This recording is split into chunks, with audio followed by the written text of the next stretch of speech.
Quand on s'intéresse à l'enseignement du Bouddha, ce qu'on comprend vite, c'est que quand on décide de pratiquer, on n'étudie pas un dieu, on n'étudie pas quelque chose d'extérieur. Ce qu'on étudie, c'est nous-mêmes. Puis c'est vraiment ça la base du bouddhisme, c'est d'étudier soi-même pour comprendre qu'est-ce qui se passe là pour pouvoir le corriger. Puis la première chose à se demander, c'est finalement, c'est quoi ça, moi-même? C'est où ça, moi? Puis on a l'impression que c'est tellement évident, mais finalement, quand on se le demande puis on essaie de l'expliquer en mots, c'est quoi ça, moi? C'est qui ça, moi? C'est pas si simple que ça. Donc, pour illustrer ça, Ajahn nous a trouvé un superbe exemple. C'est l'exemple du taxi. Donc, quand on dit « moi », ce qu'on réfère à, surtout, c'est le corps et l'esprit. Là, le mot « esprit », en français, c'est plus compliqué. En anglais, c'est « mind », qui est plus simple à comprendre. En esprit, en français, ça pourrait vouloir dire âme. Ça pourrait vouloir dire un peu comme fantôme. Esprit, quand on l'utilise là, dans le bouddhisme, c'est vraiment avec la signification mind, c'est-à-dire tout ce qui se passe en dedans qui fait que ce corps-là va marcher, c'est-à-dire qu'est-ce qui va donner les ordres pour que le corps avance, c'est-à-dire les actions qu'il va donner à faire, c'est-à-dire les émotions, c'est-à-dire la mémoire, c'est-à-dire la conscience on appelle ça la conscience des sens, la conscience de mon environnement, si on veut, comment je perçois. Les yeux, physiquement, ils vont capter de la lumière, de la couleur. Puis là, c'est l'esprit qui va l'interpréter. Donc, on a un corps, on a un esprit. Si on n'avait pas d'esprit, le corps, il avancerait juste pas. Donc, notre taxi, revenons-y. Donc, on a un taxi, c'est-à-dire une voiture. La voiture de taxi, s'il n'y a pas de conducteur, elle va nulle part. Pareil comme notre corps. Donc, la voiture du taxi, c'est notre corps. Ensuite, ça prend un conducteur. Donc, le conducteur du taxi. Donc ça représente l'esprit. Donc, c'est lui qui va conduire le taxi. C'est donc lui qui va tourner le volant, qui va peser sur les freins, qui va peser sur la pédale d'embrayage. C'est lui qui va décider comment la voiture bouge.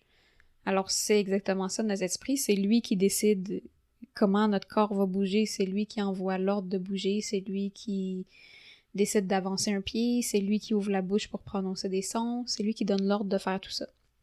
Mais là, notre taxi, il y a un conducteur, il y a une voiture, mais s'il n'y a pas de passager dedans, il va nulle part. Le taxi, lui, c'est de conduire la personne qui embarque à un point B. C'est ça son rôle. La prendre, quand elle rentre dans son auto, l'amener à un point B où elle veut aller.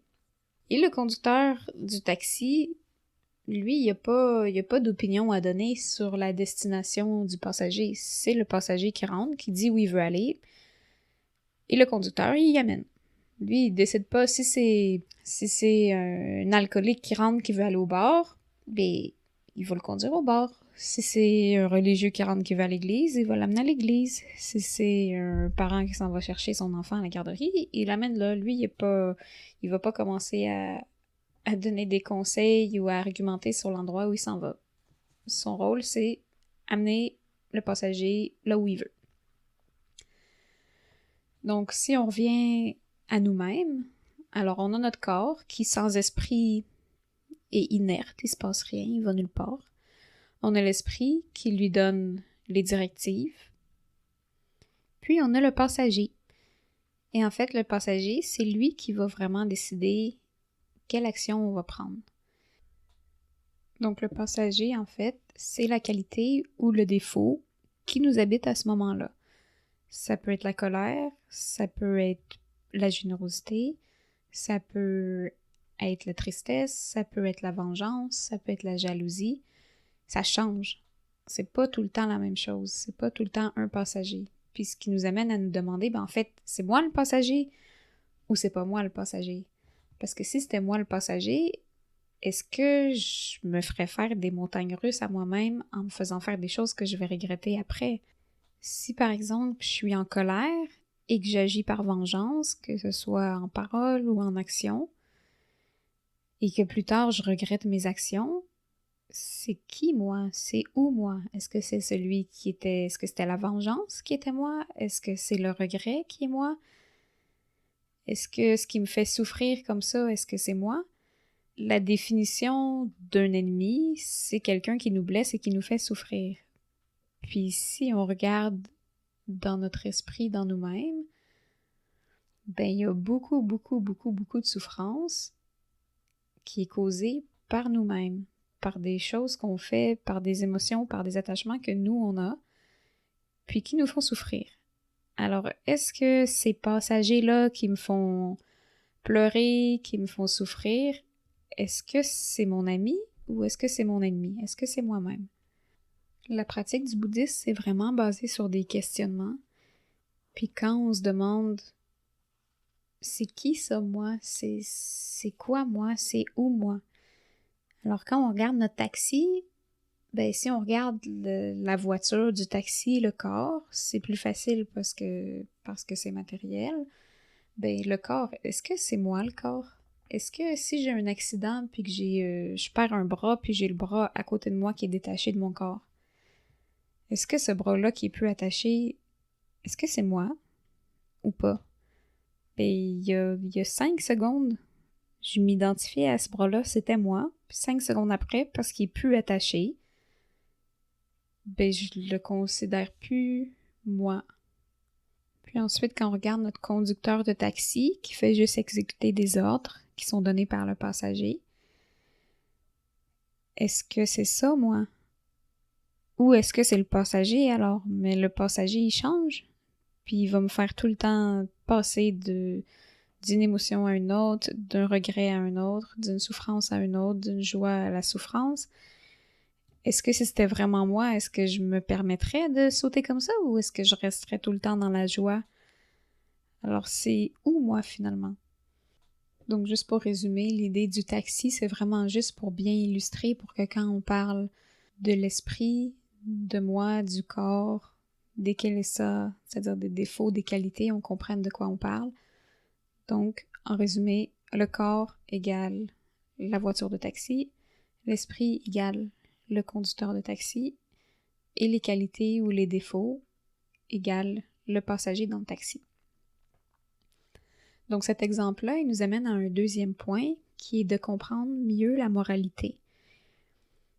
Dans le bouddhisme, quand on regarde les écrits, on voit qu'il y a les 5 préceptes, c'est-à-dire c'est comme les fondations de la moralité, c'est 5 règles qui sont comme la base, que pour commencer à avancer, il faut absolument suivre ça, sinon il manque des bases solides. Là. Donc là, on a ne pas voler, ne pas tuer, ne pas mentir, ne pas consommer d'intoxicants et ne pas avoir d'inconduite sexuelle.